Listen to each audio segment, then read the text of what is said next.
My name is Trezem and my job title is quite varying. Marketing and brand consultant by trade, but I've also been a broadcaster and I'd like to think of myself as a bit of an entrepreneur. For me, an entrepreneur is not somebody who's already achieved success. I think that's one of the biggest misconceptions that the media puts out. It's like programs like The Dragon's Den and The Apprentice make it look as though you're not successful unless you've made your millions. For me, an entrepreneur is a mindset. It's somebody who's a risk taker. It's somebody who doesn't accept the status quo. Like, for instance, most people will live their life by default. Like, for instance, somebody works in a job because their friend told them to get the job, or they find themselves in a career path they didn't really want. Whereas an entrepreneur chooses the path that they want to lead and then goes out and leads it and is willing to accept the risks along the way. And success is just, for me, a byproduct. I wasn't an academic. I'm very practical minded. Like when I was 10 years old, if you gave me a broken stereo, I'd figure out how to fix it. That was the way my mind worked. But at school, I didn't understand why I couldn't read.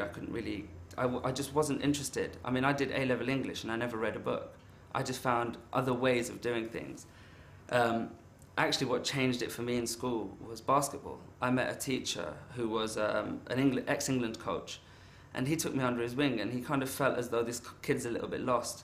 And through sport, I channeled all my aggression and sublimated all my anger, and that allowed me to do the things that I enjoyed. And it was only after I left school that I found out I actually love learning. And I think that's when my life started to really take direction, when I realized that actually I have to take the path that I've created for myself effectively, and I have to do things my way. There's nothing wrong with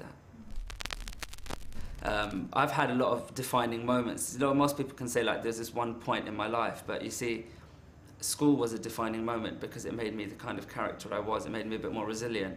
After school, I went to college. That was interesting. My actual ambition was to be the first ever Pakistani in the NBA. I used to love basketball like a religion.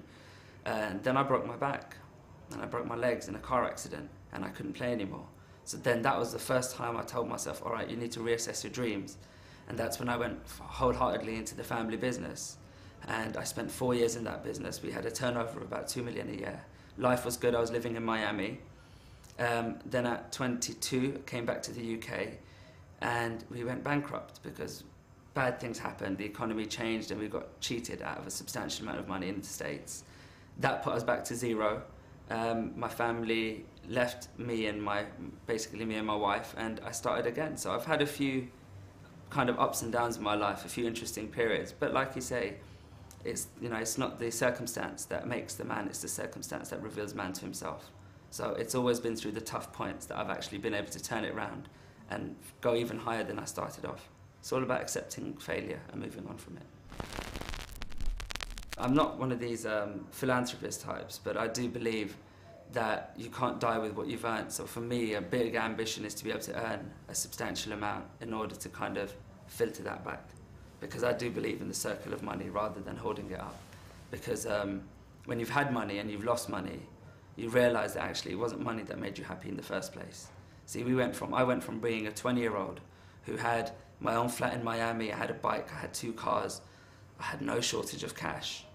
And then by the time I was 23, I was in a job centre, broke, completely broke, with a wife. By 24, I had a wife and child, nowhere to live. And to be really honest, between 24 and 29, which is what I am now, has been the most fun I've ever had in my life. And that's been because I lost the pressure of money and I started doing the things I enjoyed and realised actually if I've got enough to live, enough to feed and enough to do the things I want, I don't need my millions now, I can wait for it.